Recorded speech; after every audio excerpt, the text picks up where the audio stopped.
அனைவருக்கும் இறைவணக்கம்.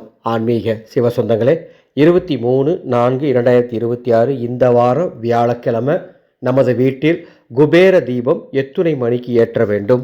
மாலை 6 மணிலிருந்து 7 மணி வரை இந்த குபேர தீபம் ஏற்ற வேண்டும்.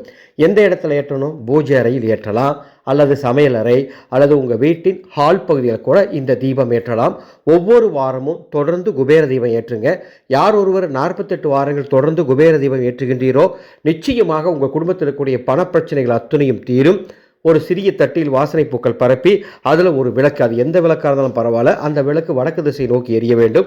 அந்த விளக்கில் நமது ஆனந்தொளி அறக்கட்டளையின் தயாரிப்பான ஆனந்த ஒளி மந்திர சக்தி தீப எண்ணெய் இருந்தால் அதை ஊற்றி தீபம் ஏற்றுங்கள், அல்லது நெய் ஊற்றி கொள்ளுங்கள். அவ்வாறு நெய் ஊற்றி நெய்வேத்தியமாக 1 டம்ளர் காய்ச்சிய பால் வைத்து ஓம் ஐம் குபேராய நமக என்ற இந்த அற்புதமான மந்திரத்தை 54 முறை சொல்லி குபேர வழிபாடு செய்யுங்கள்.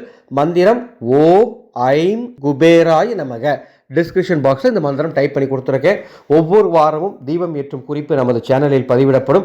இந்த சேனலை இதுவரைக்கும் நீங்கள் சப்ஸ்கிரைப் பண்ணலாம், சப்ஸ்கிரைப் பண்ணிக்கோங்க. அன்பு சொந்தங்களே, ஒரு அறிவிப்பு. உங்கள் குலதெய்வத்தின் அருள் உங்களுக்கு முழுமையாக வேண்டுமா? உங்கள் குலதெய்வம் கோபமாக இருக்கின்றதா? அதை சாந்தம் செய்ய வேண்டுமா? குலதெய்வத்தை வீட்டிற்குள் வரவழைக்க வேண்டுமா? இதோ குலதெய்வ பூரண கும்பம் அடியேன் கட்டித்தரப்போகின்றேன். வைகாசி அமாவாசை அன்று எனது குருநாதரின் ஜெயந்தி நாளை முன்னிட்டு செம்பினால் ஆன இந்த குலதெய்வ பூரண கும்பம் கட்டித்தரப்போகின்றேன். 6 ஆண்டுகளுக்கு இந்த கும்பம் உங்கள் வீட்டுக்கு குலதெய்வத்துடைய அற்புதமான அருளை பெற்றுத்தரும். உங்கள் குடும்பத்திற்கு இந்த கும்பம் வேணும்னா மேலே உள்ள வாட்ஸ்அப் எண்ணுக்கு குலதெய்வ பூரண கும்பம்னு ஒரு மெசேஜ் அனுப்புங்க. அதனுடைய பதிவு விவரங்கள் தருகின்றேன். ஆனந்தம் மலரட்டும், ஆனந்த ஒளி பரவட்டும்.